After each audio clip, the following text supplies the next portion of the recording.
Alô! Mais um Papo com Clay aqui diretamente dos estúdios da One RPM, com César, querido, César Prado.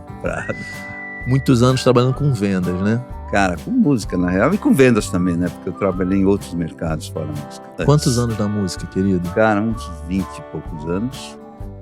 Uns 25, eu não faço muito conta não. E mais uns 10 e 15 de indústria química. Você vê que é uma coisa que tem tudo a ver. Isso antes ou depois da música? Antes da música. Quando entra o bichinho da música. Ué, Léo Gunning, que foi presidente da Som Livre, também veio de indústria... Não foi química, ou de biologia, ou de química, Ele era de outro rolê, completamente diferente. E funcionou. Eu acho que funcionou. É o olhar também, de né? fora, né? Me diz uma coisa, aqui na One RPM, qual é a tua função hoje? Cara, eu sou coordenador, eu cuido, assim, por exemplo, do estúdio da área, não sei apertar um botão, nada. Cuido da área comercial, contrato, conversar com o artista para trazer para cá, enfim. Cuido também dos ownerships da empresa, né, que são os conteúdos próprios. E ainda faço um pouquinho de A&R, né? Como eu sou um pouquinho mais antigo... Fica de olho. E sempre cai, né? Se der 20, 25 anos nessa história, tem muita gente que me procura, e eu venho aqui, converso com ele e trago o artista para cá. Pô, obrigado, viu? Eu que te agradeço o convite. Prazer ter você aqui. Me diz como que a música chega até ti, cara. Tua família, tua casa, era um lugar musical? Não era não, cara, mas eu sempre ouvi música, né? Sempre desde moleque. Eu morava em Santos e a gente, não sei, né? Hoje é diferente, mas naquela época a gente tinha, falando década de 70 mais ou menos, você não tinha essas rádios, não tinha nem Santos essas rádios rock, rádio, não tinha nada. Mas eu tinha um amigo que tinha a grana e ele importava vinil na época. Então eu comecei a ouvir muito vinil, porque a gente ia na casa dele uma vez por semana, a cada 15 dias, quando chegavam os vinis, para ouvir. Foi aí que eu conheci Yes, por exemplo, Close to the Edge.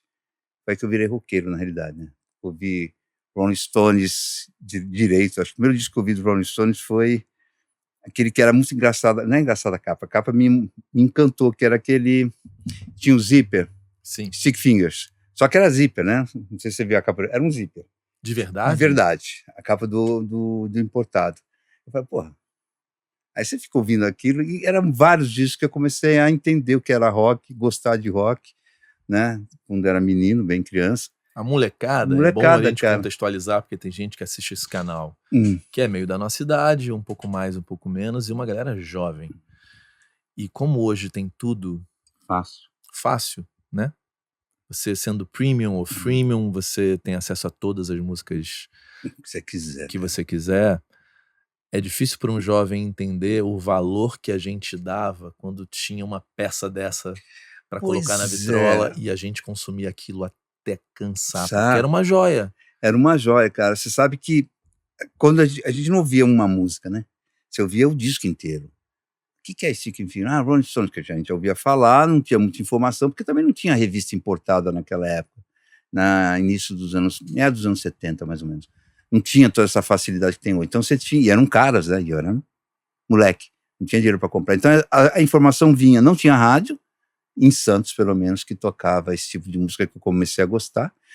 Mas, por outro lado, tinha esse meu amigo, né, que a gente via, assim, era muito disco, cara, muita coisa que eu aprendi foi nessa época, e era curtir mesmo, eu chorava, o disco, no do Close to the Edge, falei, que é Yes? 15 minutos de música, eu falei, cara, o que é isso? E eu comecei a gostar muito desse tipo de música, que era música progressiva, não sei se mudou de nome, mas aí comecei a ir atrás desse gênero, esse meu amigo também trazia vários gêneros do rock que tinha naquela época, eu comecei a gostar de música assim. Depois, óbvio, você cresce, gosta muito de MPB, pop e tal, mas a minha, vamos fazer, minha educação foi com rock.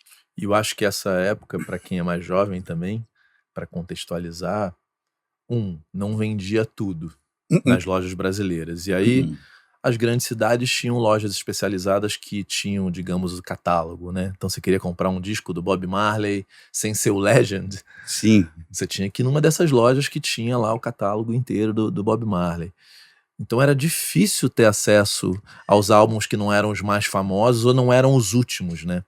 Não era fácil comprar Sgt. Peppers, por exemplo, quando eu era...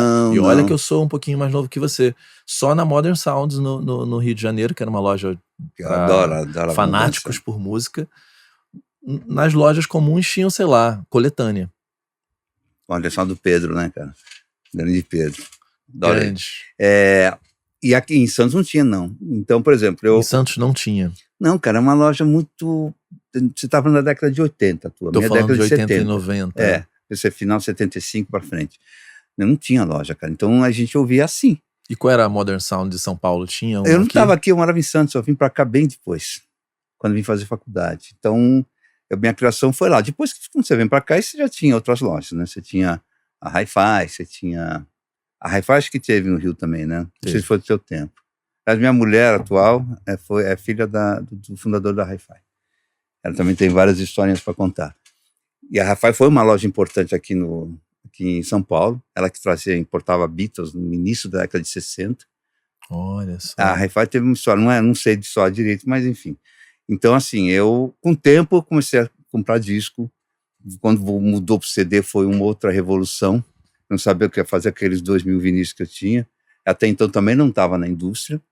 E quando você entra na indústria, cara, eu fiquei com, sei lá, quantos CDs, 5.000. Nem sei quanto eu tinha.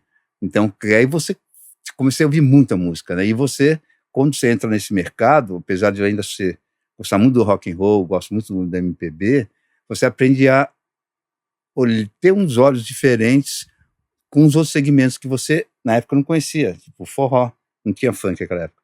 O forró nordestino, samba eu conhecia, mas o pagode não. Então, você começa a entender, falei, cara, todo artista hoje, desde sempre, na realidade, aqui naquela época eu não entendia assim, tem o seu trabalho, tem o seu mérito, e eles trabalham muito para chegar onde chegaram.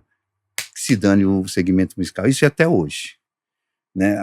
Apesar de muita gente falar do funk, essa coisa toda que você sabe, principalmente uma geração mais antiga, eles têm que entender que uma nova geração está chegando. Eles gostam de ouvir isso. Aliás, uma vez me perguntaram isso, cara, sobre o funk, eu tive uma resposta. Eu me lembro que eu era moleque, e eu peguei um disco, botei bem alto em casa. Né? Você ouvir alto? Aí minha mãe falou, abaixa essa merda! E era o Led Zeppelin. Então, muda de geração só.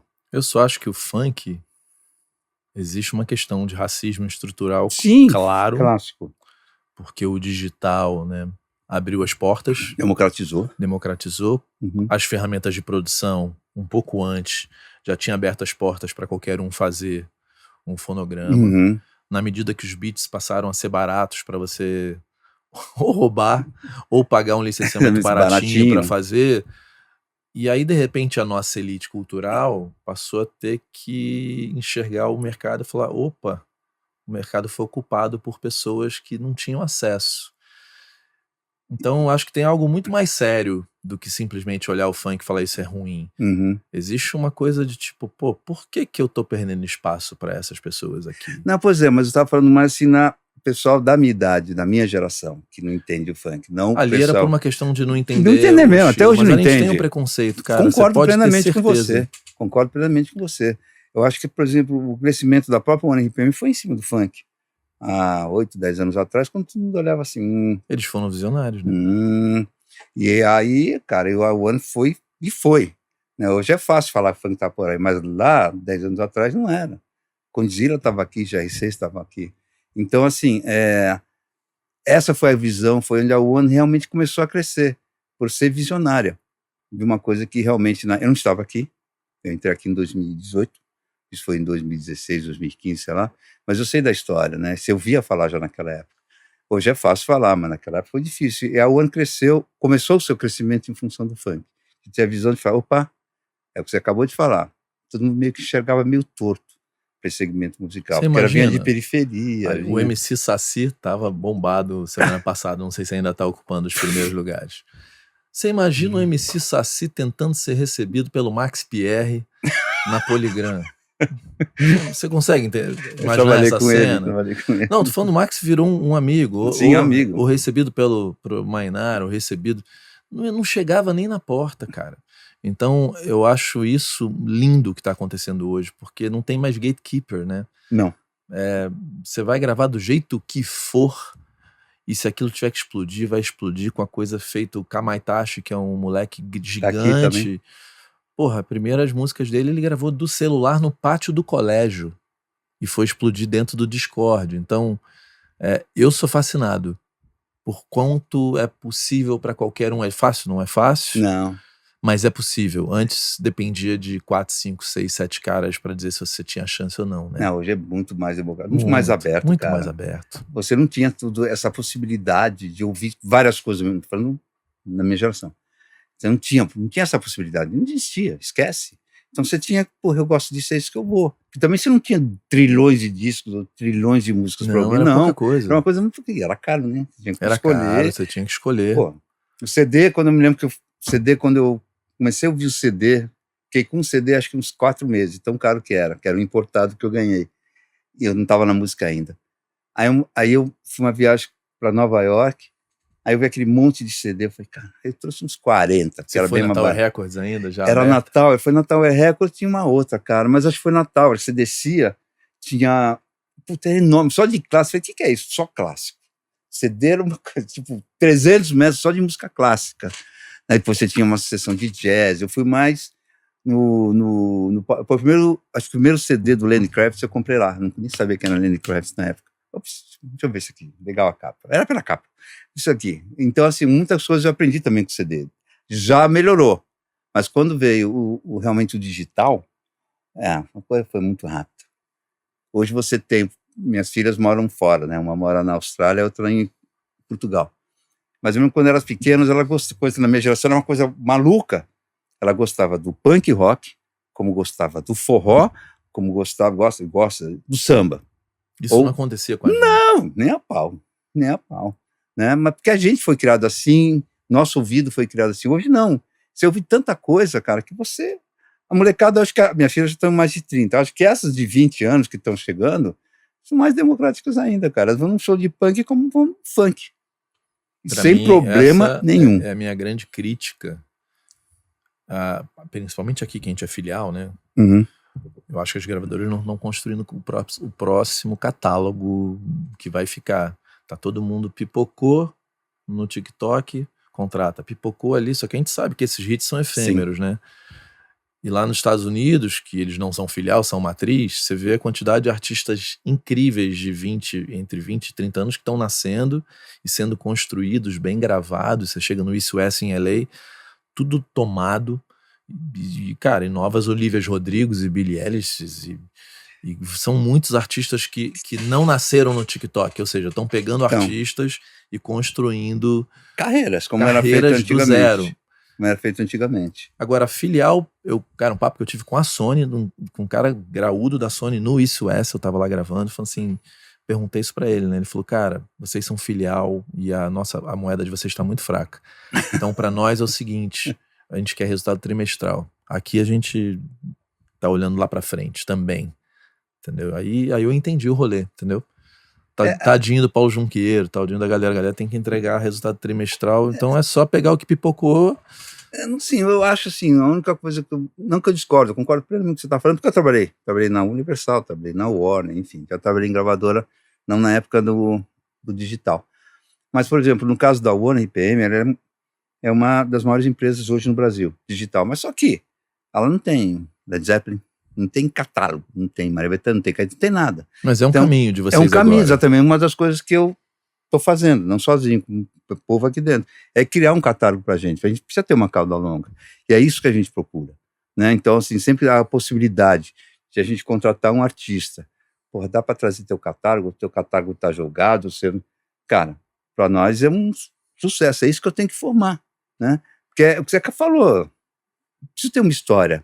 A gente já tem uma história, mas é hoje. 10, 12 anos ainda é hoje. Os contratos vão todos caducando, né? Então a gente está criando isso, é difícil, mas a gente tem que criar. Isso é uma norma da empresa. Sempre à procura disso. Acredito que não seja no Brasil, seja no mundo inteiro. Não, e cada cadeira, né? E isso foi uma coisa que, na medida que eu fui tendo mais volume de voz, a gente tem que ter mais responsabilidade. Sim. E também conversando com muita gente, você fala assim, bom, é muito fácil de fora apontar o dedo. Facílimo. Mas, cara, meus amigos na Sony, adoro o Paulo, o Wilson Lanes é um cara queridíssimo, competente pra caramba, o Bruno que eu conheço a vida inteira. Cara, tá todo mundo ali com a sua corda no pescoço, com as suas metas vindo lá de fora. Então, aí em todas as gravadoras é a mesma coisa, né? Então, não é assim, vamos criar a prova. Não, o buraco é bem mais embaixo. Sim. Né? Mas eu adoraria ver essa mudança de, cara, cria um departamento com uma... Acho que a Som Livre fez isso na Slap. Tinha pouco dinheiro, mas para divulgar, mas pensou assim, deixa eu fazer esse cara aqui a médio e longo prazo, né? Então, acho que toda gravadora, para mim, grande, deveria ter esse departamento. Falando, não, vamos pegar esse artista aqui que não tem nada, não tá no TikTok, não explodiu no Instagram, mas vamos ganhar dinheiro com ele daqui a 10 anos. Como foram os Caetanos, as Gals, os Gils, os Chico Buarque, todos esses aí foram dar dinheiro muito depois, né? Fora os artistas como o Arnaldo, que nunca deram dinheiro solo, mas posicionavam a empresa, né? Então, é uma coisa que a gente busca, né? Porque, assim, muita gente vê o funk, o hip hop realmente que é muito grande aqui dentro da empresa, mas uma coisa que eu faço, e não sou só eu, é assim, eu acho importante você posicionar ou reposicionar um artista legacy. Tipo, concordo. Né, pegar a gente tá tentando trazer 2 agora, legacy, que eu não fechei ainda, cara, porque se vai dar dinheiro é consequência. A gente acha que ele tem que posicionar no mercado. Então é um trabalho que a gente faz, talvez eu faça um pouco mais, porque eu sou mais, para não falar velhinho, mais antigo, né?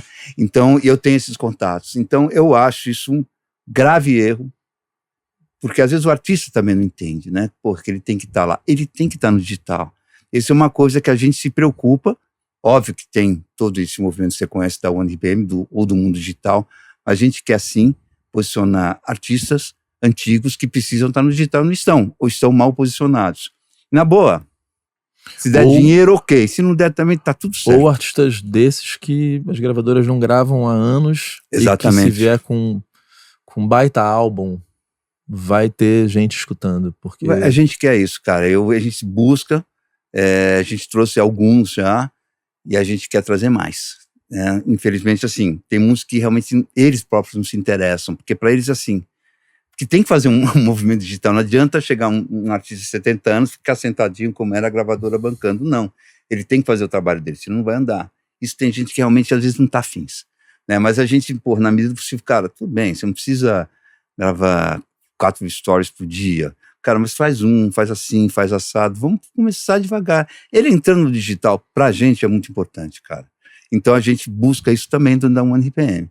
E isso, não sei quando vai só ao ar, de repente, quando for na hora, eu já tenho contratado que, pra gente vai ser muito, muito. Eu vou ficar muito feliz, cara. Não, e o Arthur, o olho dele brilha quando ele fala dessa mudança da One, né? De virar uma espécie de uma boutique meio gravadora, meio distribuidora, que é um caminho natural de vocês agora, que é pegar e gravar fonogramas e ser o dono daquilo junto com o artista. Nós estamos nesse caminho também. E você vê que ele fala e o olho brilha. Brilha, cara, porque assim... É que a gente ama essa parada, né? Quem ama isso... Cara, eu tive na indústria química, sei lá, quantos anos? 15 anos, cara. Aí quando entrei aqui na música, na real, que foi numa importadora, Castle... Aliás, me conta, como que você chega na indústria da música? Pois é. Na realidade, assim, cara, um tempo atrás, eu sempre gostei de música e teve um período que eu fui ator, né? E... tá doido. E a gente tinha um selo chamado Marcos Pereira. Você também? Depois você conta a tua história. Tinha um selo chamado Marcos Pereira, não sei se você lembra, era um selo altamente qualificado, soltava música só muito pica, né? E a gente tinha a peça e a gente gravou a trilha sonora. E o Maurício Kubrusli, na época, tinha uma revista chamada Som 3. Mas ninguém conhece isso, né? Som 3 é uma revista importante. Foi, né? Importante. E ele fez uma puta crítica do disco. Tá? E a gente fez a peça durante 3 anos. E aí eu comecei a tocar, comecei a ver o disco na loja, aí comecei a conversar com as pessoas. Daí começou essa historinha, mas ainda eu estava na indústria química. Nesse período eu fazia faculdade, trabalhava e fazia teatro no final de semana, que era um teatro popular, que era assim, basicamente assim, você pegava, ia, sei lá, teatro oficina, no final de semana arrecadava dinheiro, preço normal, aí ia para a periferia e ficava 4, 5 meses trabalhando a grana. Acabou a grana, voltava para o teatro, pegava o dinheiro, só que esse teatro não era de graça. Porque na periferia, naquela época, você tinha que cobrar uma grana, e era a passagem de ônibus, que hoje seria talvez R$5. E a gente fez isso durante 2, 3 anos. Né? Para mim foi uma puta experiência de vida, né? Porque eu nunca quis ser ator, e aprendi pra cacete, fizemos viagens internacionais, tive problema na Nicarágua, em Cuba, mas foi legal, foi uma experiência bem bacana. Mas quando a gente gravou o disco, que eu vi aquela, quando começou, falei, esse mercado deve ser bem interessante, né? Mas meio que esqueci, vai pra lá. Passando um bom período, talvez 10 anos, eu tive uma empresa que não deu certo, e aí, por acaso, meu irmão conhecia uma pessoa que acabei caindo na Castle. Castle era uma importadora, que não vou lembrar o nome agora, que importava, na época, eles faziam os Black Sabbath, pegavam todo o heavy metal da época, e importado, e a gente vendia aqui nas lojas. Assim que eu comecei. Que o heavy metal sempre foi mais organizado. Foi. Aqui na época do CD, tô falando de 20 e poucos anos atrás. Que o heavy metal sempre vendeu em algumas lojas Sim. só, né? Eu era o rei da galeria do rock, né? Era o rei da galeria do rock. Aliás, eu tenho uma historinha, foi nessa época, só me falando besteira, foi. A gente lançou o primeiro disco do Bruce Dickinson. E não vou lembrar o nome, cara. Aí não sei, um doido falou, leva na... Eu vendia, saí da galeria do... traz o Bruce Dickinson aqui. Eu falei, eu trago. Eu levo. E eu fiz, eu levo. Avisei 2 lojas, vou trazer o Bruce Dickinson amanhã aqui, tá? E eu levei, eu e ele. Que foda. Fiquei 10 minutos com o vidro quebrado, chamei a polícia e fui embora. Mas eu, puta inocente, cara. Eu não sabia que ela era grande, mas não tinha divulgação. Falei, vou levar na loja, não vou avisar ninguém. Vou só chegar lá, mas lógico que os caras avisaram. É lógico que a galeria virou uma loucura, e lógico que eu saí com o cara correndo, né? Foi legal, mas foi difícil. Foi a minha primeira experiência com o Bruce. Castle, ela eu tô tentando comprava lembrar, lá fora e importava revendia. E trazia aqui. Tipo um distribuidor. Tipo um distribuidor. E fez um lançamento que foi esse disco do Bruce Dickinson, eu acho que não sei se teve outro, cara. Eu fiquei muito pouco tempo, depois ela quebrou, e lá depois eu fui para a Universal Music, antes da fusão com a Polygram. Quando era o Paulo Rosa, o presidente. Você trabalhou naquela Universal ali. Paulo Universal, Rosa, sim. Serginho Carvalho. Quando o Serginho já tinha lançado o tal de... Eles lançaram tanto. Claudinho e Bochecha, cara. Eu me lembro que a fita era uma fita... O Serginho moço, eu adorava o Sérgio, cara. O Serginho é meu amigo. Ele faleceu, mas pô, eu adorava ele. E aí, eu me deu vida, já estava lançando, mas um dia eu falei, a fita era essa, uma coisa horrorosa, né? E ele era muito foda, cara. Vamos fazer o Claudinho Bochecha. E virou o que virou, né? Lá nós lançamos, já na Universal, o Ed Mota, o retorno do Ed Mota. Aquele disco com Liminha, que deu todos os problemas do mundo, mas o disco é um sucesso. Sucesso, era o Mota. A música com a Rita Lee estourou, cara. Estourou, né? Estourou. Você chegou lá como? Qual foi tua... Não, fiz uma entrevista. Eu já estava nessa importadora, já vendia nas lojas de São Paulo. O gerente da época, o diretor da época me conhecia, fez uma entrevista, me chamou. E eu fui lá, passei. Quem era o time lá? Cara, no começo era o Pena, como diretor, eu como gerente... O Serginho, eu como gerente de São Paulo Rio, São Paulo Sul. Tinha o Alexandre Mussi como Rio de Janeiro, Norte e Nordeste, não me lembro se tinha Norte e Nordeste. Mas tinha o Marcos Simões que cuidava. Era o Pena Schmidt? Não, o Zé Pena. E aí foi uma experiência maravilhosa, né? Até que era pequenininho, né? Porra, cara. Mas o catálogo internacional era porrada, mais né? ou menos, né? Porque também tava uma parte, acho que tava com... Não vou lembrar com qual gravadora tava antes da Universal, porque a Universal tava sendo montada naquela época. Mas logo depois veio a fusão. E a Polygram, que era enorme, a Universal aqui. Tanto é que foi todo mundo em campo. Acho que o único que ficou na empresa fui eu. De todos os funcionários na área quando houve a junção. Mas eu vi também que era na época, acho que era o Castelo Branco. Um que você entrevistou, que era no meu diretor, como é que é o nome dele, cara? Tá no Biscoito Fino hoje. Jorge Lopes. Jorge. Fiquei com o Jorge 3 meses ou 4 meses só. Mas eu vi que, realmente, que eu não ia rolar. Porque eu vi que toda a fusão é assim mesmo. Não tão errado, não. Absorve e depois vai e fica os que estão. Sempre tiveram, né? É isso. Eu falei, vou ser mandado embora. Logo depois teve o Seu Mainar, na Abril Music, já tinha sido aberta, mas a primeira direção não estava rolando, eles contrataram o Mainar, eu entrei nessa leva, foi aí também que que eu trabalhei com Paulo Rosa, que é um perfil. Quanto tempo você ficou nessa Universal aí? Cara, até fechar não, até a fusão. Um período foi de uns 2, 3 anos? Talvez 2 anos, cara. Minha frustração era que, agora vai sair o disco do Guns N' Roses novo. Vender pra cacete. Saiu tem 4 anos atrás. Não, agora sai. A gente lançou Santeria do... Como é que é o nome da banda? Sublime. A gente que estourou Sublime. Teve, assim, muitas coisas que a gente fez, que eu não vou lembrar agora, cara. Que a gente fez, foi bom trabalhar. Cara, o Serginho Carvalho era um dos meus melhores amigos. A gente não sabia, cara, eu gostava dele da indústria, assim, ele morava na esquina do meu estúdio, né? Porque o meu estúdio é Ataúfo com Cupertino, e ele morava, se não me engano, na Cupertino. Então, até hoje eu vejo um dos filhos dele que é igualzinho a ele, é uma cópia, assim. E o Serginho gostava de papear, né? De contar quem não conhece o Serginho, cara, ele produziu os maiores discos, cara. E daquele jeitinho dele, ele ia conseguindo tudo, cara.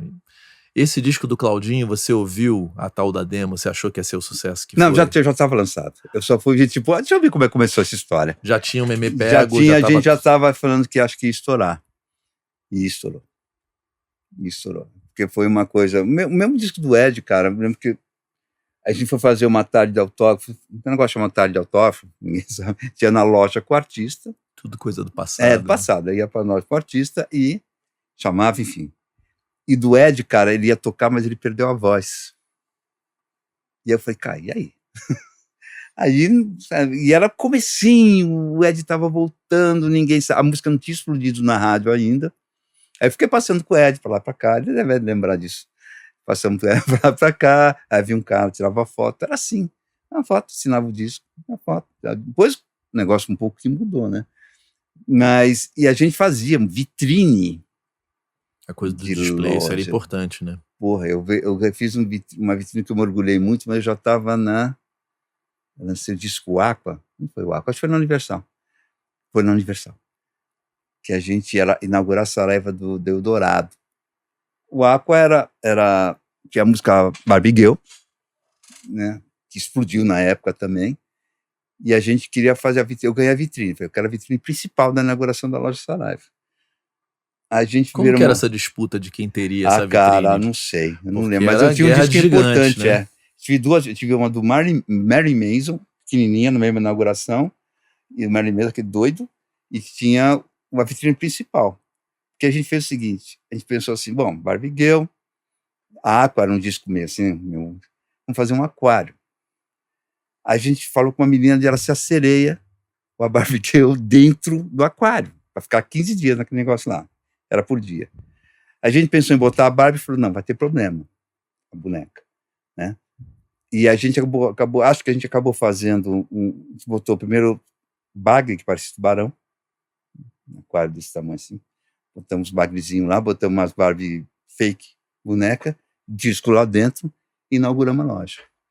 E foi um boom. Porra, teve um probleminha depois de uns 15 dias, me liga o diretor da Saraiva na época, falou, cara, estamos com um problema aqui. Eu falei, o que foi? Passou um cara na Ibama, não sei quem que cuidava disso na época, mas viu que os bagres morreram, tá tudo de barriguinha para cima. Eu falei, como assim? E abriram a loja, o cara tava olhando lá e viu os peixes morrendo. Eu falei, Aí eu falei, não pode morrer, cara. Estão pagando uma grana para cuidar disso. Na realidade, algum cara da loja, quando foi... Deu mole. Não, no dia seguinte apagou toda a luz e desligou, inclusive, o oxigênio da água. Puta que Aí o cara, lógico, né, ligou, que ele queria ser multado, aquela coisa toda. Nós fomos lá e falamos, não, né, velho? Foi um erro aqui da loja, o cara admitiu na época. Mas foi assim, os bagres morreram. Imagina abrindo a loja assim... Os peixinhos tudo morto. Mas foi 15 dias muito sucesso. Mary Mason também era uma loucura. A gente fez alguma campanha, era quem ganhou a viagem. Tinha uma campanha dos ganhadores, foram ver Mary Mason, não sei se foi em Nova York. Ele esteve aqui. Esse pra mim é assustador. Você nunca viu Mary Mason na vida? Não, na minha frente não, você viu? Porra, lógico, no Olímpia. Ele é doido, né? Porque a gente tava vendo... Não, mas você já viu ele fora do palco? Porque tem uns caras que não, ele foi, mas eu acho que a vibe era meio ruim. É o que eu achava também, não sei. Mas a gente tava, antes dele vir, a gente tava vendo na época DVD, aliás, VHS, e, cara, ele pega o microfone assim, joga, tá cantando, joga. O guitarrista só faz assim, nós até voltamos para ver em câmera lenta. Não o microfone, né, o pedestal, passa aqui. Ele nem olhou. E no show dele, foi, porra, matou o cara. Ele se corta. Não é fake, óbvio. Mas ele tá lá, sobe num púlpito, pega uma faca, se corta, rasga a Bíblia e não sei o quê. Mas depois ele volta sem corte. Mas foi um sucesso. Foi numa segunda-feira, aquilo lá lotado. Segunda-feira que ele veio pra cá. Lotado. Foi uma vez só, foi bom, tá bom, não precisa ver mais não. Você sabe que esse disco do Ed Mota, quando o Serginho ia lá pro estúdio, a gente fez alguns projetos juntos, né? Uhum. E aí aquele negócio, quando começava a gravar uns instrumentos que eu já sabia que tava tudo certo, a gente meio ficava ali conversando, aquele jeito do Serginho. E ele me contando que quando ele foi ver com o Liminha lá o Manual Prático, né? E que ele ouviu as músicas, ele falou assim, Liminha, não tem nenhum hit. Não sei se você sabe dessa história. Não. E aí ele falou que ficou preocupado, né? Eles foram, a gravadora, não foi só o Serginho, foram lá ouvir, falaram, cara, não tem hit nenhum. E aí que ele diz que o Liminha falou, fica tranquilo que eu sei o que eu vou fazer. E parece que o Liminha, o dia que ele vier aqui eu vou perguntar, mas essa história foi o Serginho que me contou, que o Liminha foi lá, falou que ele tinha muitos bons temas no Fender Rhodes, que ele ficava tocando, muitos bons motes. E que aí pegaram isso e mandaram pra Rita Lee botar letra. Fora da lei? E aí nasce essas músicas aí. Isso foi o que o Serginho me contou, Pode né? ser, cara. Pode ser. E o Serginho me contou também que o Liminha tinha uma foto do Ed Mota, acho que era uma foto ele tocando um monte de instrumento, que tinha lá na mesa, que ele falava assim, aqui não, hein? Tanto que o Ed não fala o nome do Liminha, né? Ele fala aquele produtor. Teve uns 3 anos que eu entrei numa live ele fala de vinho, né? Tava em casa. Mas ele comprou a cobertura, inclusive, da mãe de um amigo meu, da mãe do Cacau, com esse disco. Não, e sabe quem, assim, ele falou isso pra mim. É uma coisa estranha, não, mas ele né? falou pra mim, cara, ele agradece o Paulo Rossi. Paulo Rossi, pega essa grana e compra. Ele falou pra mim, ele falou isso pra meu mim. amigo. Eu obedece o Paulo Rossi, eu obedeci, eu tava fudido. Eu fiz o que o Paulo Rossi pediu. Tem esse apartamento graças. E foi com esse disco mesmo. E o depois deu certo também, o Ao Vivo é bom. Ali é um momento brilhante do Ed, né? Ele detesta, mas o público ama, né? O público ama. Mas você tem história, cara? Tem uma história assim dessas doidura também. Me conta alguma história desse momento Universal. Da Universal não vou lembrar, mas pode ser de outra? Pode. Na Abril Music, a gente fez vários sucessos lá, né, com o Mainá, cara. Mas a gente tinha o Bruno Marrone, que estava na Warner, e acho que foi o 5º disco dele com a gente, não vou lembrar, foi o 4º ou 5º. Cara, o negócio não ia, né, porra, vai lá, tocar na rádio, não ia. Aí eu sempre fui gerente de São Paulo e Sul, né, eu tinha um representante de Ribeirão Preto, o Teixeira, que ele me ligou, falou, cara, puto da vida. Quem foi, cara? Porra, uma rádio aqui, gravou uma entrevista, tipo, conta essa música. Tocava música, Bruno Marrone. Aí cantava a história de outra música, cantava música. Eram 8 faixas, se me fala a memória. E o cara da rádio não teve nem a preocupação de cortar as falas, lançou assim, fez pirata e botou no mercado do interior de São Paulo. Explodiu. Porra, 2 contos, 3 contos. E ele, puto, ele mandou o disco para mim. Eu falei, porra, mandei lá para o pessoal. Que merda, né? E aí a gente estava voltando de Barretos. O Catenas, eu acho que o Mainá estava na van, não lembro. O Catenas falou assim, cara, e se a gente pegar esse disco, regravar na mesma, igualzinho as faixas, 1, 2, 3, sem, lógico, sem entrevista, né? Mas gravar direito. Aí a gente falou, não lembro se a gente vendia por R$14 o disco na loja.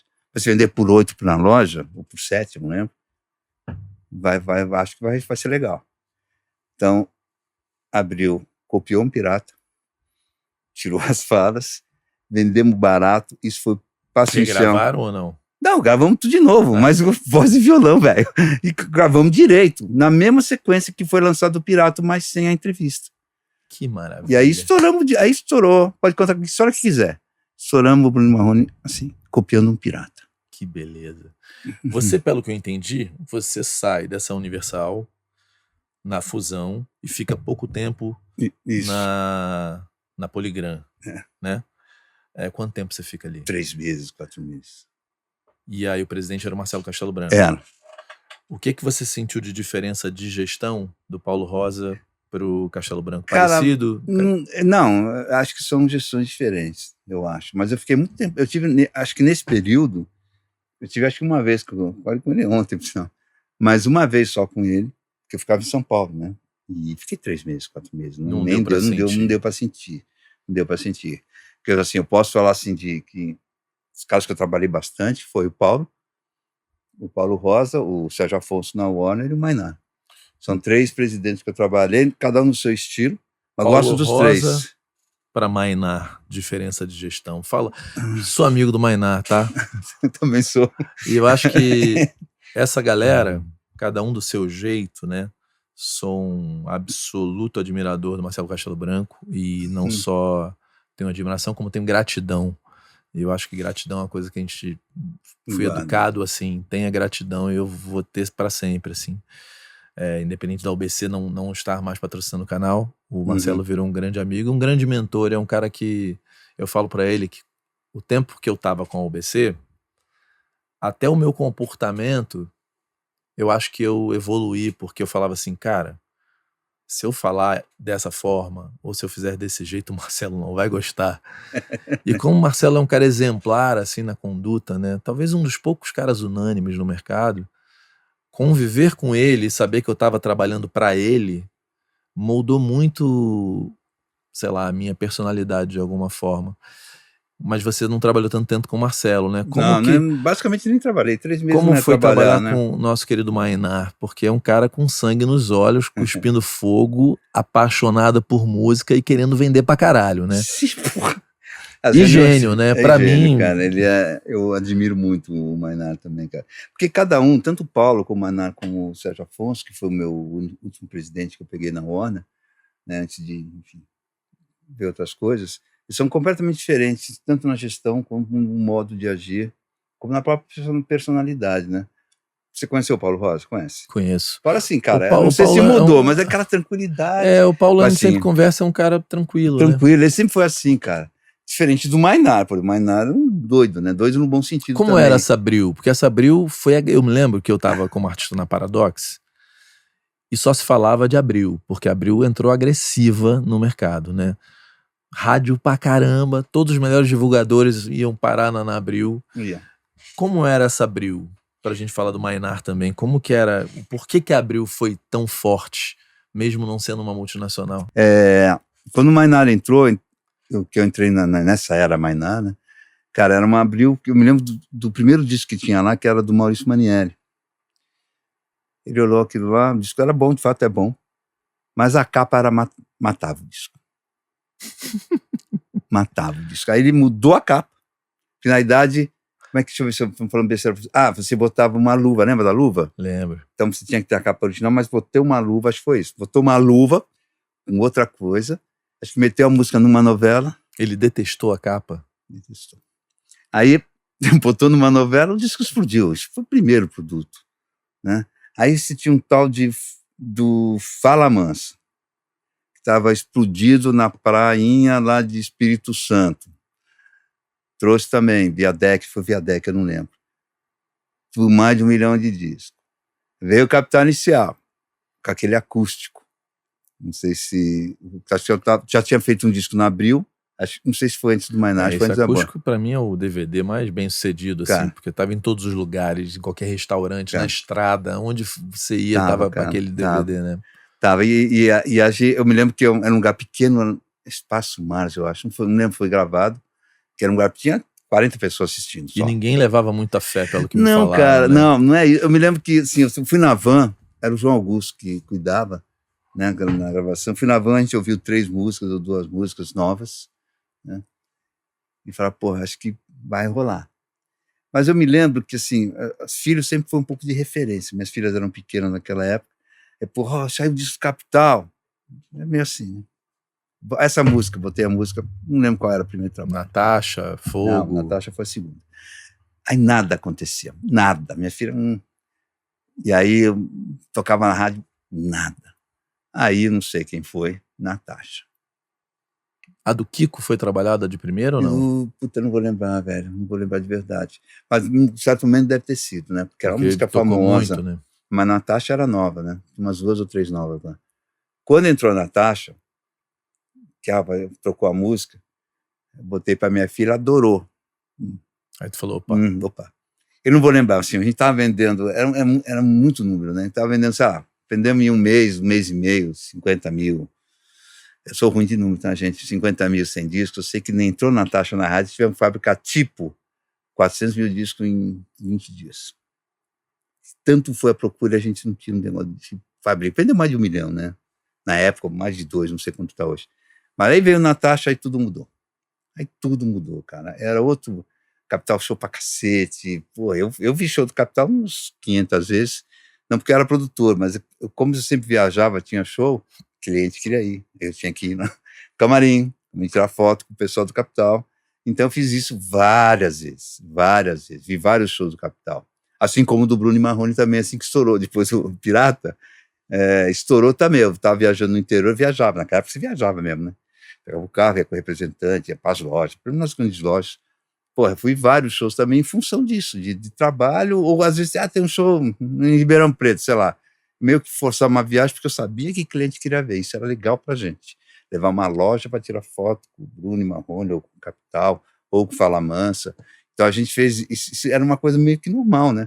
Naquele tempo, a gente viajava muito, saía muito, não é como hoje, né? Hoje, você vê assim, não tem tanta viagem, né? Não tem, a gente ia atrás, os shows são diferentes hoje em dia também, mas naquela época tinha aquela vontade do fã, porque não via toda hora, né? O Maynard, na gestão dele, aonde você acha que era o grande diferencial para fazer a companhia vibrar naquela intensidade? Cara, eu participei de toda a reunião, toda segunda-feira tinha reunião lá. Começava a chutar 9, acabava 11 da noite, 10 da noite. 9 da manhã? Uhum, a tal reunião de marketing lá. Havia um disco ou 2 discos inteiros, não sei, o que era da época, da semana do lançamento. Então a gente tinha que ouvir tudo, escolher a faixa, fazer a programação, e ele vibrava, cara. Ele vibrava. Quando você via assim, porra, essa música vai acontecer. Eu não era de marketing, eu era de vendas, né? Geralmente falava, pô, essa música é boa, tudo me vaiava, né? Eu errava sempre, né? Mas, pelo menos no começo, porque eu não participava de reunião de marketing, cara. Eu morava nas gravadoras. São coisas diferentes. Completamente diferentes. Mas eu ficava em São Paulo, as gravadoras eram no Rio na época, e Abril foi a primeira que eu participei em São Paulo. Então eu comecei a participar de várias, né? Com o tempo até comecei a melhorar. Porque aí você sabia a tendência, não, sei lá, sertanejo agora é mais romântico, não é mais... não é mais o pop. E o Maynard vibrava, viu? Ele era foda. Tem o Los Hermanos, né, cara? Foi criado lá dentro. Foi feito lá dentro. E teve mais, cara. Acho que deve ter, mas não tô lembrando. O Traje também. O Traje. A do cu, né? Põe o cu, tiro. Aí as rádios que vão saber se vão botar. A gente queria que faz. Só tinha 2 músicas. Cu, né? Era isso. Olha essa ideia doida, velho. Essa ideia maluca. Mas vai rolar. E ela, eu saí um pouquinho antes dela fechar. Era um sucesso atrás do outro, cara. Era muita loucura aquilo lá. A gente cresceu muito. Você acabou de falar. Se falava muito na Abril Music. Porque ela saiu todos do os divulgadores iam, os bons. Eu me lembro que eu tava na Paradox como artista. Na hora ali que tem que a Jovem Pan separa, e aí eles mudam de lugar. Aí eu me lembro que o Guto, que era um puta divulgador de rádio, foi pra Abril. Aí quase todos os divulgadores bons que eu conhecia foram pra Abril, um negócio bizarro. Aí, o prédio lá era em Botafogo, né? O escritório era naquele prédio de Botafogo ali. Não sei. Era no Redondinho. Eu trabalhava aqui, né? Exatamente. Era um Redondinho, eu fui lá uma vez. Sabe? E vocês ocupando todos os espaços, né? É que você ficava no Rio, você não vê que era São Paulo, velho. São Paulo era uma doideira. O cara de vendas, né? O Jorge Lopes, eu acho importante que esses profissionais, porque não se fala muito, e quem não conhece a indústria nunca vai saber como isso funcionava. Não. Como funcionava essa dinâmica de marketing com vendas, com distribuidor? A gente falou do Seu Martins, que infelizmente não vou gravar com ele hoje, mas eu quero gravar se Deus quiser. Como que era essa dinâmica? Porque em algum momento deu merda, né? Sim. Definitivamente. Sim. quando chegou o digital. Mas na verdade, assim, você tinha X produtos para vender. Você tinha os internacionais prioritários, né? Que, por exemplo, Abril não tinha muito, né? Mas já a Universal tinha, tá, a Warner tinha. Então você tem os prioritários internacionais e os nacionais. Então, nos nacionais, você não tinha como hoje, aqui, sei lá, são 10 mil músicas por dia.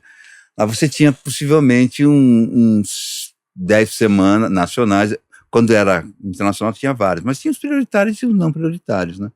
E a gente saía para a loja para vender, cara. Então, você tinha os grandes clientes, tinha a Universal do Seu Martins, que era o maior atacado do Brasil, mas você tinha a loja americana, que era muito grande, eu diria que era a segunda, tinha o Carrefour, tinha essa, aí você tinha as grandes redes, Saraiva, a Cultura, lá no Sul tinha Multissom, em Recife, cada estado ou cada... Rio de Janeiro tinha Gramofone. Tinha Gramofone, não atendia o Rio, cara. Eu era apaixonado pela loja do Pedro, Modern Sound, que era pequena, mas eu adorava aquela loja lá. Mas também tinha, você negociava norte-americana no Rio de Janeiro, né? Todo negócio era feito lá. E você vendia assim, uma quantidade, vou fazer, quanto vão fazer? Esse disco eu acho que vai tocar no quê? Vai ter Hebe, que vendia disco, vai ter Faustão, que vendia disco, vai ter Gugu, que vendia disco, tudo vendia disco. Tinha impacto nessa época? Tinha. Se você está na Hebe Camargo, você botar um artista lá, ou no Raul Gil, todos tinham impacto, que você não tem hoje. Essa molecada não sabe nem o que é TV Globo, TV Record, mas não sabe o que é, não sabe que tem canal aberto, né? Mas naquela época era muito importante você estar. Né? E você com a Crowley também mostrava, olha, tá tocando ou vai tocar? Sim, a Crowley, assim, no começo lá, já não era, falando lá atrás, no comecinho eu não acompanhava muito a Crowley, mas já existia a Crowley, né? Porque a Crowley, a gente usava, tipo, ó... Tá numeroso. E servia muito, inclusive, pra TV, né? Pra botar artista em TV, tal. Então você sabia, então quando você é para vender, fala, ó, esse artista aqui vai estar em tal lugar, mas a gente sabia que eventualmente pode cair, né? Então às vezes, no começo, você falou que na Hebe não foi, não, caiu, porque não sei quem aconteceu, mas caía, mas pô, o planejamento era feito para estar em todos esses lugares, investimento que ia ser, que rádio que ia tocar, então você sabia, você ia com um planejamento mais ou menos montado e com uma quantidade para vender. Né, que a gente achava razoável, às vezes a gente ia falar, vamos fazer 100 mil, não, tem que vender 300, tá bom, vender 300, vamos tentar vender 300, mas assim, a gente saía com uma estratégia, sabia a quantidade que ia vender por loja mais ou menos, né, porque tinha um perfil, não adianta eu vender, na época tinha isso, sei lá, vender um calcinha preta na Saraiva de São Paulo, a gente achava que não era o perfil, ou eles achavam que não era o perfil, então mais pop rock, mais, né, então a gente saía com uma quantidade diferente, já na Americana e Carrefour, vamos embora. Então tinha uma estratégia para chegar lá. Então a gente conseguia chegar. Era uma loucura. Fechamento de mês era uma doidura, né? E no final do ano tinha esses problemas também no final de ano os caras tinham que chegar... Não, o Jorge Lopes já falou, porque era assim, arruma um jeito, né? Como que funcionava o arruma um jeito? O Depois Jorge eu vou ver o Seu Martins por aqui para ver o lado de lá, né? O Seu Martins era o preferido. Você, assim, vamos lá, tem que sair com um disco, tem que vender 500 mil, um disco qualquer. Tem que vender 500 mil. Eu falei, cara, mas só dá para colocar 100, nós estamos em novembro. Se vira, né? Se vira. Então, o que era o se vira? Se vira você pegar, bom, a gente acha que vai vender 100, mas tem que enfiar 400 para chegar no número. Então, vamos lá. 50. Você vai comprar 10, vou mandar mais 40. Você compra 30, vou mandar mais 100. Você compra 100, vou mandar 15. Era assim. Mas para faturar em quanto tempo? Não. Eu fazia 2 notas. A real e uma outra, um valor acima. Faturava de fato. Só que não saía do caminhão. Ficava lá. Qual era a ideia? Fatura tudo, chegou no número, beleza. Você tem 1 ano para resolver aquilo. Vai que o disco venda. Você faz um trabalho de 1 ano para não ter a devolução. E era feito isso todo ano. Às vezes dava certo, às vezes dava errado. E muitas vezes na confiança do trato. Não, mas assim, eu acho que... Não, é confiável. Pelo menos as empresas que eu trabalhei, cara, nunca chegou assim e falou, o Martins tem mais bem com outras empresas que eu não trabalhei. Quando ele vier que você pergunta. Mas assim, não, acertava, às vezes preciso devolver agora. Não, segura mais uns 4 meses, vamos tentar vender, vamos fazer um trabalho, desfazer. O artista vai de novo na Hebe, vai de novo não sei aonde, vai mudar a música na rádio, que sempre mudava de 2 em 3 meses, de cada 2, 3 meses. Às vezes virava a música e andava, né? Andava, cara, era um risco. Mas o número chegava. Mas era uma loucura, cara. Você não sabe o que a gente trabalhava. Se trabalha muito aqui, se trabalha. O mundo mudou um pouquinho, o digital mudou. Mas ali a pressão também era pesada. Você tinha que chegar no lado comercial. Como também tinha no lado do marketing, na divulgação de rádio e imprensa. Por que não saiu, sei lá, na Folha, no Globo? Tinha pressão de tudo quanto era lado. Se o marketing não trabalhasse, você se fudia na ponta de lá na hora de vender. Exatamente. Né? Aí você fala, pô, você não falou que ia botar na Globo? No Globo, na Globo, não sei lá onde? Pô, não tô conseguindo vender, cara. Não tá saindo da loja. Tinha essa questão também. Uma pessoa Quem foi que me falou isso? Cara, eu escuto tantas pessoas que às vezes dá uma certa noia, mas eu acho que foi o Marcelo Susequim, que ele fala que enquanto os estúdios eram dentro das gravadoras, e ele fala da EMI especificamente, que tinha todo um clima, porque estava aquele disco sendo feito lá, e aí na medida que o disco ia começando a ficar gravado, descia o presidente, que descia o AIR, aí o presidente se empolgava, o AIR empolgou, pô, tá ficando bom, trazia o cara de marketing. Legal. E aí de repente o cara de rádio. Quando aquele disco ficava pronto, a gravadora como um todo já estava envolvido naquele disco. A gravadora já estava, isso vai ser sucesso. E na visão do Marcelo, na hora que saem os estúdios das gravadoras, a música foi ficando muito longe das gravadoras. Então, quando aquele disco chegava na reunião de segunda, as pessoas não tinham absolutamente ideia do que era aquilo. Eu cheguei nessa fase, tá? Você já chega nessa fase. Já cheguei nessa fase. E é engraçado que a gente vê um retorno desses estúdios menores, mas a própria One tem o seu estúdio, a Warner Chappell com a Warner Music na Barra foram para um lugar que tem um estúdio. Então, você já entra nesse lugar porque faz sentido. Porque se eu envolvo o cara de rádio, de marketing, desde o início, todo mundo é meio dono do produto. E gravadora sempre teve isso, né? O produto é do George Davidson, aqui, esse produto é de Ciclano, e aí nem todo mundo compra o barato de todo mundo. Uhum. Então, como que era na Abril? Porque o Maynard é meio AIR também, né? É meio? Completamente AIR. Mas ele ali estava numa função de presidente, não, de presidente. Né? Ele é completamente AIR, completamente marketing, completamente... Ele é meio tudo, ele né? Ele envolvia tudo, ele fazia tudo, cara. Então... eu tinha um respeito muito grande com ele. Eu também acho que ele sabe muito. Chegou até a discutir e tal, mas assim, ele tinha um respeito muito, até hoje, né? É raro, encontrei com ele tem 1 ano, 2 anos, a gente se gosta, cumprimenta e tal, mas assim, ele se envolvia em tudo, queria saber de tudo, e tudo tinha o seu comando, o seu aval ou não, né? Mas ele era um cara que, porra, é o famoso sangue nos olhos que você falou no começo. Ele tinha esse diferencial, pro bem e pro mal, né? Porque ele ia mesmo, cara. Então eu acho que com o Maynard, cara, aprendi tanto com os acertos que foram maiores que os erros, mas eu aprendi bastante com o erro também com ele. Então assim, eu não, todos, né? Porque ninguém acerta 100%, porque ele vamos combinar, né? De tudo, né? Da energia, do tesão de fazer, né? Cara, eu me lembro do segundo disco do Los Hermanos, cara, ele falou assim, não tem Ana Júlia. E não tinha no segundo disco uma Ana Júlia, né? Sucedendo a Júlia. Foi uma briga com a banda, mas a banda venceu. A banda venceu, né? Venceu. Mas assim, ele tinha essas coisas. Eu me lembro de uma banda... É verdade que a banda resolveu... Eles mixaram e lançaram a mixagem que a banda não queria, né? Aí eu não sei te dizer. Não, se eu soubesse, falei, realmente eu não lembro dessa história, não. Mas eu lembro, assim, de outra banda que falou, ó, banda de rock, vocês vão fazer Raul Gil. Meia pau fazer Raul Gil. Não é o meu perfil. Você vai fazer Raul Gil? Não vou. Vai. Sábado seguinte, eles estavam no Raul Gil. Elas se divertiram pra cacete. Tira o chapéu, põe o chapéu. Porque assim, Raul Gil. Não tem essa. Raul Gil. Tem que fazer, vai ter que fazer, cara. Ele era assim, ele dava porrada mesmo. Então, assim, isso eu admiro muito nele, cara. Admirei muito nele. O Maynard, eu amo ele e tem gente que não gosta. Então tipo, ame ou odeie, né? Eu sei, eu falei, erro e acerto como todo mundo, você e eu. Nós hoje erramos e acertamos, mas eu aprendi, é muito intenso, né? Com ele foi muito intenso, cara, o meu trabalho com ele, porque ele envolve todo mundo. Acho que até a mulher que serve café, o cara que varre, todo mundo envolve naquele negócio lá. É muito interessante. E acaba que essa gestão fica pulsante, né? Fica. No que tem de bom e de ruim. Fica mesmo, cara. O Jorge Lopes falou, cara, pedia demissão direto. Ele não deixava eu ir embora. É possível, cara. É possível, cara. O Jorge Lopes também é intenso, né? Tem, ele é também. O Jorge, sim, eu trabalhei com ele, mas também foram muito pouco tempo, foram 3 meses. E craque também, ele né? Cara. Ele é craque mesmo. Foram 3 meses. Eu decidi sair porque eu achei que eu não ia ter espaço, pelo que eu já falei, né?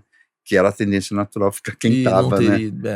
Então eu achei, e foi bom ter ido para Abril, porque eu já peguei um Ainá logo de cara, que foi bom também para mim. E quando você chega na Warner, outra gestão, outra gestão, cara. O Sérgio me fez mudar para o Rio, em 2018, mudei para o Rio de Janeiro, que é família, né? Foi com a minha mulher, filha dela, e que para mim era uma experiência nova também, né?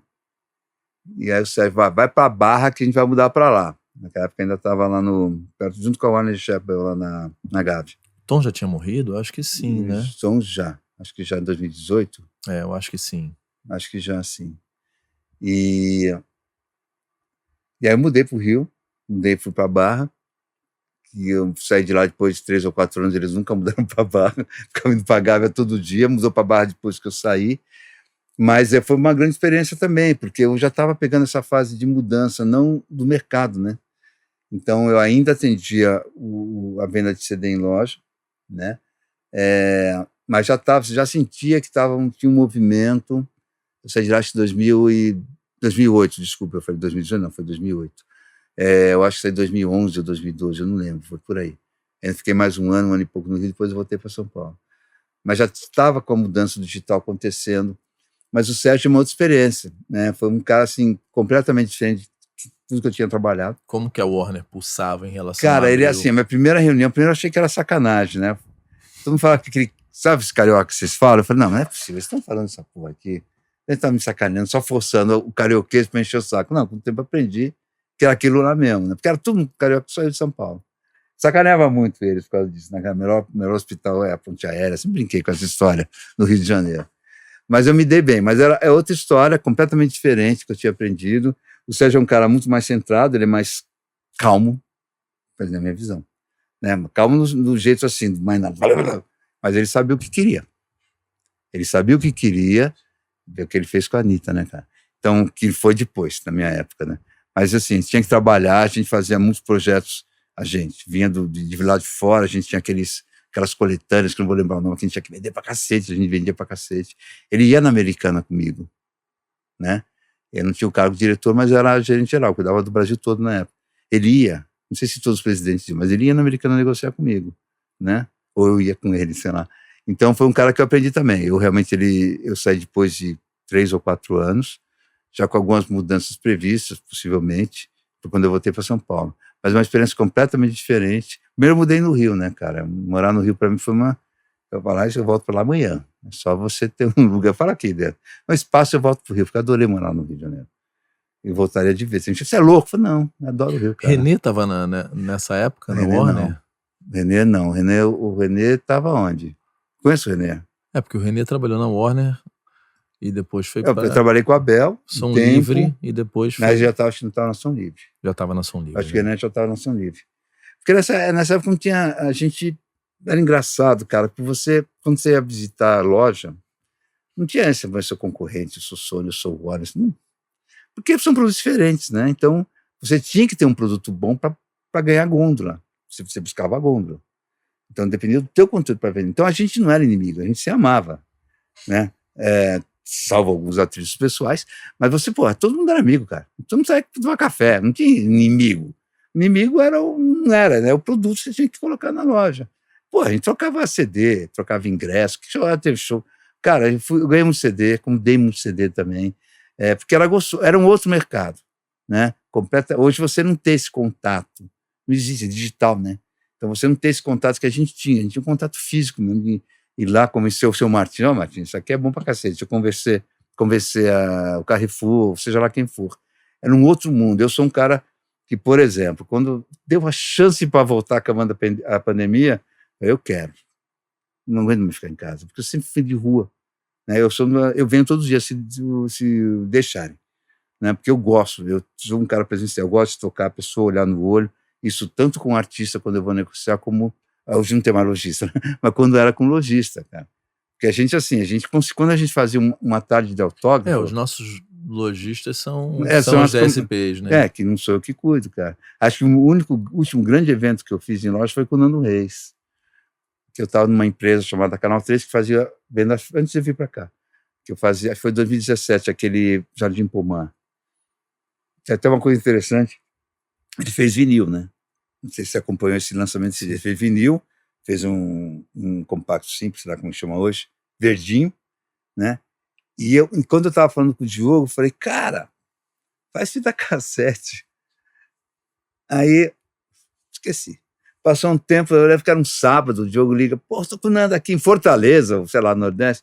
Cara, o negócio da fita cassete, eu falei, sério? Eu falei, sim. Sabe, fabrica? Sim, acho que era argentino. Sim, pô, o Nando vai fazer. Ele adorou a ideia. Falei, tá bom. E tem tudo a ver. Cara, ele fez cassete, fez o compacto verde, fez o vinil em 2 vinis, não fez duplo, que eu achei legal. Tinha o CD que eu vendia o CD e o vinil. E digital, que já era na One RPM. E eu fiz na Livraria Cultura. E o vinil não ficou pronto, porque demorava naquela época, cara, demora até hoje. Então a gente deixou um vinil fake lá, e a pessoa pagava o vinil, endereço, a gente mandou para todo mundo que comprou. E quando você vendia 500 vinis, já era quase um disco de ouro, né? A gente vendeu bastante, cara. Acho que na pré-venda, lotou a loja. A Cultura da Paulista, que infelizmente também fechou, né? Não sei se você conheceu a Cultura da Paulista, subia. O cara adorava aquela loja lá. E, aquela livraria linda que era que você subia, tinha aquele lugar com uma arquibancada para você ler, essa fechou também? É a Cultura da Paulista. Puta que... Não sobrou nenhuma, velho. Infelizmente. Eu achava isso aí um oásis, sabe? É que nem a Modernização. A Modernização, cara, quando tinha aquele meião lá, tinha música, velho. Fechou, cara. Fechou. A Saraiva também fechou. Todas no final estão em recuperação judicial, né? Eu acho, eu não estou acompanhando mais isso, mas é uma pena, cara. A gente que viveu disso, a felicidade que a gente tinha de chegar lá, levar um artista, porra, com o seu público, porra, cara, é uma coisa assim, falta, mas eu sei que é uma coisa que não vai voltar. Tem coisas que não vão voltar, cara. Essa geração não sabe o que é isso. Eu não estou criticando, não, é outra geração, mas é uma época boa, velho. É a tecnologia. Eu fico feliz de ver a molecada começando a gastar em fones caros. Porque isso quer dizer que as pessoas vão começar a entender um pouco a diferença do ruim e do bom, né? Porque quando você ouve assim, foda-se. Mas quando você compra um fone da Apple e você vê que tá vendendo muito, os fones estão vendendo muito, então, né? Quando a pessoa bota um baita de um fone com noise canceling e ouve música, o moleque sente que, quando trocou dessa música para aquela ali, é diferente. Quando você ouve com umzinho daquele... né? Então, assim... R$10 no metrô. Eu acho que a gente não sabe o futuro. Que vinil não volta, CD não volta, isso não volta mesmo. Vai ter seu Mas nicho acho que de vão mercado, vir outras velho. coisas que a gente nem imagina quais são. O Sérgio Afonso, que é outro cara que eu admiro muito, um amigo recente meu. Admiro muito o Sérgio mesmo. Também. Do jeito dele, ele trouxe esse urbano aí. E se alguém fez do zero um artista gigantesco, foi ele. Porque Ludmilla e Isa... né? E eu acho que o nosso país tem memória... Anitta, porra. Anitta, Isa, Ludmilla no Coachella ali, você fala assim, Sérgio Afonso. Sim. E eu acho que dele, cara. Além de tudo, prova que essa questão de etarismo é muito séria, porque o cara que lançou as coisas jovens que explodiram era o cara talvez mais antigo daquele momento. Daquele momento, será que... porque tava o Schiavo, se eu não me engano, não era o Paulo ali, era o Schiavo é mais novo que o Paulo Junqueiro. O Marcelo Soares. Não, ele era da geração mais antiga, porque ele veio do marketing, né? Teve um momento que ficou ele meio sozinho. E, cara, é só você se juntar com as pessoas certas. Eu acho que o Wagner uniu muito ele de informação. Tô querendo lembrar o nome do Wagner. Né? Ele tinha ali o Bernardo, uma turma o tempo inteiro levando coisas pra ele. Teve um momento que era o Tom. Então, assim, não importa a idade, cara. Não. Um cara como o Sérgio sabe fazer artista. E já fez muitas vezes, já provou que faz, já fez quando tinha muito dinheiro, já fez quando não tinha muito dinheiro. O que você traz de aprendizado de Sérgio Afonso?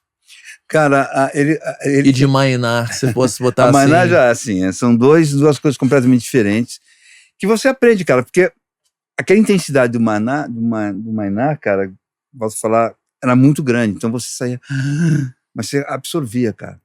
O Sérgio também, dentro da característica dele, que você conhece, que é diferente do Maynard, cara, mas ele também tinha sua intensidade dentro do que ele é, do que ele sempre foi, né? Porque você lembrou bem, foi um dos últimos presidentes daquela época. Você está falando, acho que estou concordando com você. Então, que sabia trabalhar, sabia pegar artista, sabia fazer do jeito dele, que você acabou de falar. Nós falamos 3, 4 artistas agora. E super agora. centralizador também, né? Tudo passa por ele, ele aprova mix. Sim. Ele ia na loja comigo. né? Então não era sempre óbvio. Mas, porra, é uma negociação grande, vamos. Mas ele ia. Porque ele quer saber tudo que tá do jeito dele, cara. Gostei de trabalhar com ele, do jeito dele trabalhar, mais calma, ficar mais tranquilo, não era um bababá, mas eu também cobrava. Aliás, eu acho que naquela época se cobrava mais do que hoje. Acho de verdade. Ambos completamente apaixonados por música. Sim, né? Sempre. O Sérgio tá aí até o Mainar, tá? O Mainar tem um selo dele aqui dentro com a gente, né? Então, assim, eles vão continuar, cara, isso não sai. De um jeito ou de outro, o Sérgio também acho que tá com o selo dele agora, de um jeito ou de outro eles vão estar com música, não vai dar pra... Eu tentei sair, não vou negar pra você, quando eu saí da Warner, voltei pra São Paulo, vou sair desse negócio, vou procurar. Não consegui. É um bicho que entra aqui que não sai mais. E quando você entra aqui na Warner RPM, pois me conta, porque aí é outro bicho, né? Eu só comi uma bola aí, cara, que foi falar da época que eu trabalhei com o Martins. Na realidade... Você trabalhou com o Martins. Pois é, cara. Porque as gravadoras, em algum ponto, foram muito desleais com ele, né? Mas deixa eu falar de outra coisa. Quando eu saí da Abril... Deixa que ele conta sobre isso. Quando eu saí da Abril, o Martins estava querendo montar um selo que acabou chamando Nimar, que era uma coisa completamente separada. Eu cuidava, lógico, era meu chefe, né? O Martins não dá, não dá para falar nada de Mainar, é outra pessoa, você vai conhecer. Então a gente vai criar um selo. Porque ele era muito poderoso, cara, muito poderoso. Artistas iam lá, todo mundo ia lá, né? E aí ele montou, né? E eu cuidei, realmente só eu cuidava disso, tinha poucos funcionários e tal, nem lembro quanto é, mas assim, a equipe dele, família sempre ajudava, né?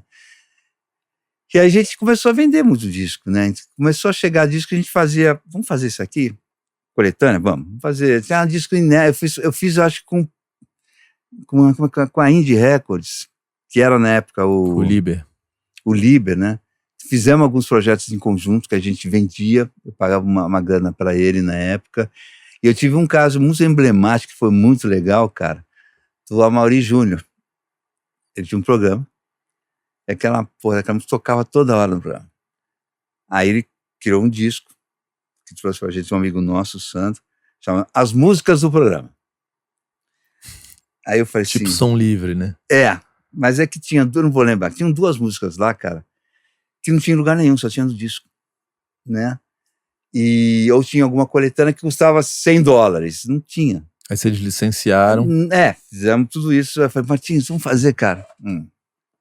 Vamos fazer, Martins, começar com nada. Ele queria, mas não... Eu tinha pedido pra ele, quer fabricar, naquela época tinha um custo, né? Aí eu briguei, vamos fazer 10 mil, vamos fazer 5, eu não lembro, vamos fazer 5 mil. Tá bom.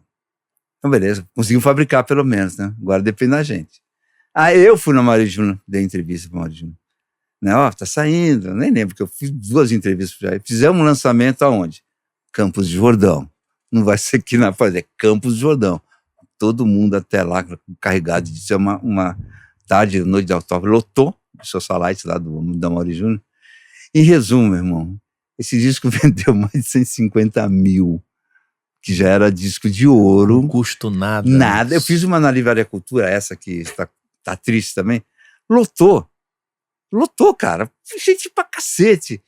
A Maria Júnior é programa, é a TV. A TV ainda tinha essa força, cara. Uma pergunta que eu não sei. A margem que o seu Martim tinha... não devia ser uma margem tão grande, né? Não. Ele trabalhava com margens pequenas, né? Sim. Mas eram margens, sim, bacanas. Eu acho que eram bacanas. Eu realmente... Porque ele era só atacadista, ele não tinha loja de varejo. Não. Acho que lá atrás ele tinha, só atacadista. Lá, assim, eu me lembro de eu não estar lá em função, porque eu era da concorrente, eu acho que do Zezé de Camargo e Luciano, eles foram entregar dentro de um caminhão, ao vivo pela Hebe Camargo. Tipo, 100 mil. Chegava o Zezé, acho que 100 mil, por isso quando sabe.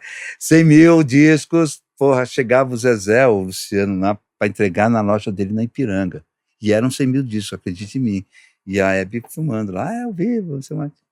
Era nesse naipe, cara. Era nesse naipe. Caralho, o império, né? Ninguém liga pra ele, mano. Eu vou, de vez em quando eu saio com ele. Cara, eu acho isso uma... Que pena que ele não pôde vir hoje, né? Mas você vai falar com ele. Mas eu vou falar com ele mesmo, porque se eu não conseguir falar hoje, não vai poder. Eu vou voltar semana que vem aqui, se ele tiver com saúde, só pra entrevistar ele, porque foi igual o Pinga, né? Uma das entrevistas que eu mais me orgulho de ter ido, porque eu fui atrás, foi o Pinga. Não sei se você conhece o Pinga. O Pinga foi o maior contratante de shows do Nordeste por, sei lá, 4 décadas. Se você imaginar que por 4 décadas ou 3 décadas o único contratante do Nordeste era Pinga. O Pinga. Qualquer show no Nordeste era o Pinga. Era o Pinga. Pinga mandava. E aí é muito legal porque comecei a ouvir as histórias, né? Aí o Poladian, não, porque aí o Pinga me fudeu. Foi lá, comprou 100 shows da Simone. Aí o Pinga queria me entubar os shows. Então era o Pinga e o Poladian, eles compravam 100. Mas se o outro não comprasse uma parte deles, o lance não acontecia. Então eram 2 caras, tinha que ter um filme sobre esses 2 caras. Já falou com o Poladian? Já. Mas esse aí tem história também, cara. Mas o Poladian é um cara que é falado. O Pinga, a única entrevista que existe dele é a minha. Você tá falando ele sério? Faleceu agora há pouco, eu fiquei tristaço, porque ele queria escrever um livro. E, cara, eu fui atrás, sabe? Aí você fala, pô, tá ali a história, cara, do show business do Nordeste. O Poladian tava escrevendo a última vez que eu tive com ele. Não sei se acabou. Não, o Poladian tá com um livro pra sair, né? Pra sair. Então quando foi um ano e meio atrás. Eu também sou fã do Poladian. Era uma porra. Eu fui no escritório dele, uma foto pra cá. Esse é uma figura. E tá saudável, forte, né? Ativo. Tá. Maravilhoso. Esse Pinga eu não conhecia não, cara. Não, o Pinga, tá vendo? A gente tem que registrar essas pessoas. A história de trazer os legacy pro digital, cara. Exatamente, é a mesma coisa. Por isso que a gente vai atrás. E tem vários, né? Porra. Agora, como é difícil, né? Eu tentei explicar.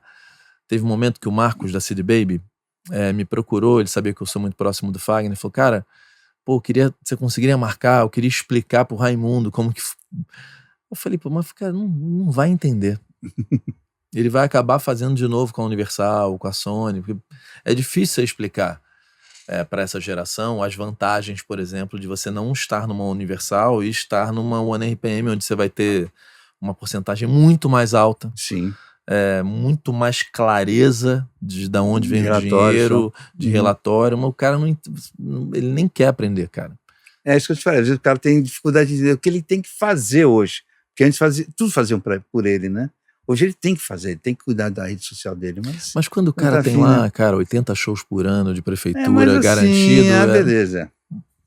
Mas esses mais antigos nem tem tanto assim, né, cara? Mas é que o Raimundo, no caso, faz show ele ou ao seu... Faz show pra cacete. Puta que o pai. Aliás, tem uma história com o Martins, com o Raimundo Fagner, que a gente, vou falar, a gente quase todo dia bebia na hora do almoço uma dosezinha de uísque, eu e ele, mas quem tava por lá, todo dia. E aí, cara, uma vez eu tava lá tomando uma dosinha de uísque, aí chega o Martins com 2 garrafas, eu acho que era de cerveja, suja. Falei, que porra é essa? Falou, Fagner me deu. Porque estava enterrada, sei lá quantos anos, no sítio dele, sei lá onde, e ele desenterrou, tá aqui 2 cachaças. Eu não gostava de cachaça, até esse dia. Aí eu falei, é mesmo, é? E vamos experimentar? Vamos. Joga o uísque fora, pega a cachaça, toma. Eu nunca tomei, pra mim, né, que eu tenho, nunca tomei cachaça tão gostosa, que eu tomo cachaça hoje, aprendi a apreciar, porque eu realmente não gostava. Entendo mais de cachaça, que é boa, né? Cara, por causa do Fagner e por causa do seu Martins, porque deu essa garrafa. Aí nós começamos a tomar uma agora e falei, sabe quando desceu bem? Eu falei, pô, essa cachaça é boa, cara. E eu não sei quantos anos o Fagner deixou essa garrafa. Mas aquela garrafa, pra mim, cerveja suja, aquele bolso suja de terra, né? Tava enterrado, cara. Que delícia. Cara, meu pai é tão fanático por meu pai andando a gente tem fazenda na Bahia. Cara, se ele descobrir alguém que tem uma mini adega dessas no meio da estrada, ele compra a adega inteira. Sério. Cara, ele compra qualquer cachaça. Se ele descobrir cachaça rara, ele compra todo presente de cliente é cachaça. Ele de presente de Natal para os clientes, o povo do fundo, é tudo cachaça. É viciado em cachaça. Você também gosta. Meus amigos gostam de cachaça, falam, pô, pega uma lá. Cara, eu bebo muito pouco, né? Mas eu viciei é verdade, você não bebe em cachaça com café. Eu adoro um cafezinho. Muito cafezinho da UBC tinha uma... Eu já gostava de conhaque, cachaça eu nunca tomei, não. Cara, café com conhaque, porque você fica...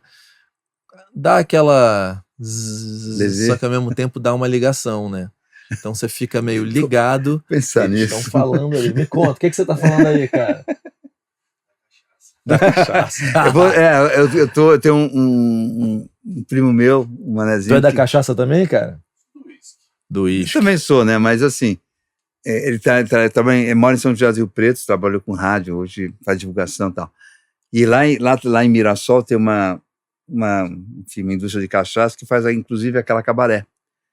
E, cara, cachaça, tem cachaça de 12 anos, 18 anos. Ele, quando vem de São José do Rio Preto, sempre me traz uma. Que eu tô mandando uma. Mas também a gente só aprecia as duas primeiras, porque depois da quarta já... Não, cara, sabe assim, eu não sou sofisticado não, mas eu aprendi a fazer uma coisa idiota. Pode ser que vão me xingar. Eu pego um copo não desse tamanho, mas a metade aqui eu ponho de cachaça, põe na geladeira, deixo no freezer, e aí eu ponho no shot. Eu não ponho a garrafa toda, põe no shot. Porra, dessa que é uma delícia. Faz isso. Você não bebe, mas faz isso. Faz isso. Eu faço no meu pai quando eu tenho mas umas gelada. Assim, e não me dá dor de cabeça, diferente da tequila. Falando de One RPM, como que você chega aqui, cara? Porque outro bicho, outro momento, outro modelo de negócio, outro tudo. Na realidade eu tava na Canal 3 e eu fechei, na época era uma distribuidora onde eu vendia os CDs ainda, em loja, quando existiam. Faz muito tempo, né, mas cara, foi até 2017. E aí o Arthur me chamou, eu já estava aqui, eu conheço o Arthur há 253 anos, a Isabel uns 120 anos, a Isabel. Então, assim, mas, na realidade, assim, quando ele me chamou, fiquei feliz, mas ao mesmo tempo achei, eu fujo um pouco do perfil, do que eu vejo, do que eu entendo, quem está de fora, de quem é esse povo do digital, que é a molecada, né, abaixo de 30 anos, eu tinha 50 e pouco, 60 agora. Mas, assim, os dois, na realidade, foi o Arthur e a Abel, enxergaram, porque eu tinha exatamente, talvez isso que eu te falei, né? O cara mais velho, sabe chegar no artista, sabe conversar, principalmente com os antigos, para não forçar essa ideia digital. Um cara que tinha 20 e poucos anos já, só negociando com loja. Hoje eu negocio com artista, mas já naquela época, na Unimar, principalmente, falava muito com artista. E eu acho que eles me chamaram por causa disso também, por uma vivência que eu tenho, uma experiência que eu tenho. E eu acho, sim, que eu ajudei um pouco a One nesse sentido, né? E eu comecei, para mim, quando eu cheguei no primeiro dia, legal porque o Arthur, ele falou assim, primeiro dia, prazer, já conhecia porque eu vim aqui como Canal 3 e tal. Arthur, tá ligando um cara que tá com um cliente, tá com um problema tal. Tá, se vira. Mas, se vira. Foi assim que eu aprendi. Se vira, aprende aqui, comprando, e a gente vai aprendendo Ele mandou pra ti, se vira? Se vira. É legal pra cacete, eu adoro. Não, eu acho que o Arthur tem uma coisa que eu tenho, que eu muito com ele com isso. A gente tem uma reverência aos cabelos brancos da galera, porque eu acho que ele tem trazido, você vê que vira e mexe em operação, ele pega um cara em Miami foda, experiente, porque eu acho que a gravadora ideal, ao meu ver, se eu fosse, nunca seria, né, mas se eu fosse um cara que me dessem uma gravadora, falasse, eu não entendo de gestão, então eu ia ser mas eu pegaria departamentos onde eu botaria esses mestres que estão vivos e com saúde e lucidez e juntaria um monte de jovem em volta e falaria assim, se respeitem, se virem e me entreguem resultado. Mas foi mais ou menos o que aconteceu aqui dentro, cara. E o Arthur, eu acho que tem um pouco essa cabeça. Não, é isso, cara, porque assim, a gente brinca que tem uns 100 filhos aqui dentro, porque é tudo abaixo de 30, né? Você tirando uns 5, 6, essa abaixo de 30. Então, eu aprendo muito com eles, eu falo isso para eles, e eu sei que eles aprendem também comigo. Então, essa vivência, eu sou o único cara, eu acho, já falei isso aqui, eu acho que não sou o mais velho da empresa mundialmente falando, mas devo ser o segundo, só perco pro Bice lá em Miami. O resto eu acho mesmo que é todo mundo mais novo, 60 anos, nem o Arthur tem 50, né? Então, assim, eu aprendi muito com eles, aprendo até hoje, porque o digital é uma coisa muito maluca, ela vai mudando, né? Sei lá, 4 anos atrás não tinha TikTok, sei lá qual vai ser o próximo, enfim, empresa que vai surgir, a gente não sabe, as mudanças são muito rápidas e você tem que estar muito antenado, e essa molecada é muito antenada, por exemplo, estou falando da One RPM, então eu aprendo mesmo, não tenho nenhuma vergonha de falar assim, nunca me explica um negocinho aqui. Assim, não estou falando da molecada da One RPM porque eu não conheço, estou conhecendo a galera hoje, né? Mas tem uma arrogância na geração nova de não entendimento de uma coisa. Meu pai é do mercado financeiro e ele fala muito isso lá na empresa de precatório no fundo deles, né? A molecada tá olhando pro número, e às vezes meu pai fala para eles assim, olha, cara, eu já vi esse panorama porque a história se repete. Sim. Geopolítica. Não, calma. Não, calma. Já vi isso acontecer outras vezes ao longo da vida. Que é basicamente um Sérgio Afonso olhar para alguma coisa, ou um Mainar, ou um Max Pierre, ou todos esses que tem aí, e fala assim: putz, tá me lembrando quando eu vi a Elisa a primeira vez? Sabe? São coisas que só o tempo traz. Sim. E eu vejo muita molecada nova que eu encontro nas feiras e com certezas muito absolutas sobre aspectos que são muito subjetivos. E é por isso que eu acho que esse contrapeso, ele é necessário. É necessário o Arthur, é necessário alguém mais velho que Arthur, mais novo que o Arthur, bem mais novo que o Arthur, e que as pessoas se respeitem. Porque se o cara que é o mais velho, pô, lá vem o... Não, respeitar, porque o cara que viu, cara, tipo, 30 artistas históricos nascerem, esse cara tem um olhar que é diferente do olhar de quem nunca viveu nada disso. E aí tudo bem, vai ter o BI que vai falar, subiu o ciclano aqui, tudo bem, mas deixa eu olhar pra esse cara, deixa eu sentar com ele numa mesa, deixa eu ver se esse cara vai ter futuro. Porque você senta, porque tem um negócio, o Marcel Klein fala uma coisa que é foda, artista é um bicho que tá setado pra fazer merda. Então você vai ter que sentar com esse cara e falar, deixa eu ver o que material humano eu tenho aí para ver se eu invisto a médio e longo prazo eu aproveito o de hoje.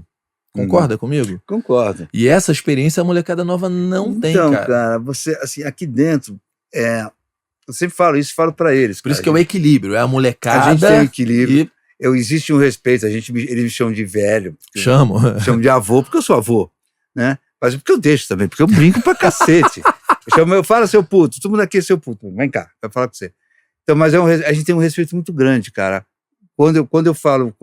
Eles me falam, tipo, pô, cara, você fez um puta trabalho, não sei o quê, eu também falo pra ele, pô, mano, que puta reunião que você fez comigo. E eu elogio, não é porque eu elogio, porque foi uma puta reunião bacana, cara. Então, esse respeito existe.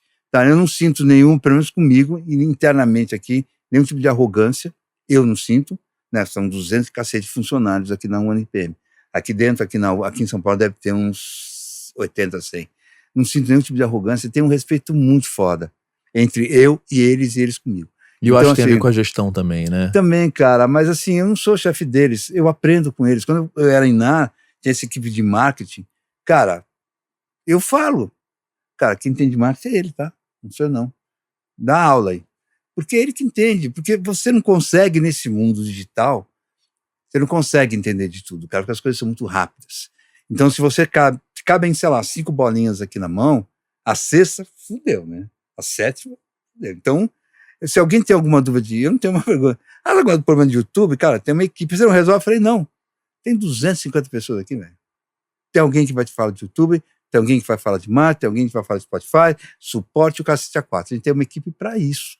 E eu não fico preocupado em entender por que aquele problema do YouTube é legal você saber o que tá, mas eu não sou especialista. Tem cara ali, fala com ele, cara. Só pensa nisso. Sabe, só pensa nisso. Então você consegue hoje jogar uma bola, não uma bola quadrada, uma bola para quem vai devolver legal, né? Então, assim, toda essa experiência que eu tenho com eles é muito boa. Para mim foi meio revigorante, porque chegando nos 60, você já estava de saco cheio, né? Cansado, não de trabalho, você já está com 60, né, cara? Mas, enfim, hoje eles falam, se você me perguntar, às vezes eu falo, pô, vou no evento que eu vou agora no sábado, por exemplo, que vou ter que entregar uma placa às 2h30 da manhã, na áudio. Possivelmente eu vou dormir até umas 11, vou acordar e vou para áudio entregar uma placa, que para mim é legal pra caralho, eu adoro isso, né? Mas eu tenho 60. Então, assim, se fosse 20, mas não vou chegar às 11, ficar lá no eletrônico ainda por cima, não. Mas eu faço isso. Então, eles sabem, falam assim, eu já ouvi falar, pô, se eu chegar na tua idade que você faz, eu não faço porque eu sou obrigado, porque eu gosto também. Eu gosto de fazer, eu gosto de sair com eles. Quando antes da pandemia, a gente saía muito, cara. A pandemia deu um pouco de fudida nisso. A gente saía quase toda quinta e sexta-feira no bar, para beber, conversar, conversar fora. E era uma delícia, cara. Eu trocava muitas ideias nesse bar. Não necessariamente falando de trabalho, mas também se falava. Era um vínculo que a gente perdeu depois da pandemia. A gente tá voltando aos poucos, né? Mas eu também, depois de 3 anos, virei avô, né? Então já não tenho tanto, assim, Ontem quase eu saí com ele, mas eu tinha um outro evento para ir. Mas assim, uma coisa que eu gosto de fazer, eu reforço, eu não sinto essa arrogância aqui dentro, e eu sou muito grato, de verdade, porque eles me passam. Como eu também sei que eu ajudo em qualquer momento, ou qualquer dúvida que eu possa ajudar, eu sei que também eles me agradecem. E de gestão, o que você aprende para a gente fechar o nosso papo com o Arthur? O Arthur, cara, o Arthur é assim, eu conheço o Arthur há, sei lá, 20 anos. Eu brinco que eu fui chefe dele na Abril, pouco tempo, e hoje ele é meu chefe aqui, né? O Arthur tem uma vitalidade e um conhecimento do mundo digital, porque ele estuda muito, né? Então, cara, ele sabe muito o que vai acontecer. Ele sabe, assim, falar, cara, faz esse caminho, vai dar certo. Tanto é que ele mais ou menos me escolheu para... Eu sou um pouco fora da caixa, faço coisas aqui na One, que eu te falei, não é só a Inara, faço muito pouco de Inara do que eu entrei aqui para fazer. Faço outras coisas que possivelmente eu também acho, eu tenho capacidade de entender essas coisas fora da caixinha, que às vezes tem a ver com o meu tempo lá de trás, que é mexer com rádio, que eu faço isso, já tentei mexer com NFT, não funcionou. E o Arthur também olha para o rádio com um carinho muito especial, né? Eu também gosto de rádio. E ele é fundamental nos Estados Unidos, é fundamental aqui, continua sendo fundamental. Eu não acho, cara, como muitas pessoas acham, que o rádio com o digital fudeu tudo. Não, as coisas, elas coexistem. Muito pelo contrário, coexistem e se complementam. É óbvio que alguns segmentos menos, outros mais, mas ela coexiste. A gente faz um trabalho com uma rádio de Ribeirão Preto, a Clube FM, que a gente vai tentar depois, enfim, ver outras coisas, que a gente faz um projeto com eles lá. Tem 1 ano. Eles tocam músicas que não tocam na rádio. Todos os segmentos musicais.